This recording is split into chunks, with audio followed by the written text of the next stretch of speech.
Hi, India. Welcome back to India's Pocket Story, where JP learns that even world drama can disturb his budget. Right now, there are wars and tensions happening in parts of the world, especially in oil-producing regions like the Middle East. When those areas face problems, oil supply to the world gets risky. India buys most of its crude oil from other countries.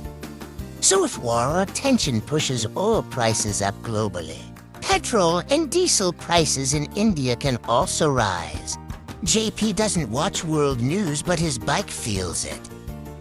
Global conflicts can also disturb shipping routes.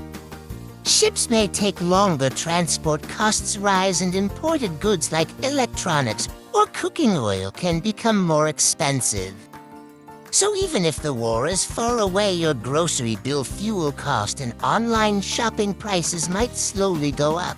JP says world news is now local tension. And one more thing. When global tensions rise, foreign investors sometimes pull money out of countries like India. That can make the rupee weaker, which means imported things like fuel, electronics, and even cooking oil can slowly get more expensive. JP says if dollar goes up, my expenses go up too. That's today's money story. The world is connected, and so are our expenses. See you tomorrow for more simple economy tales.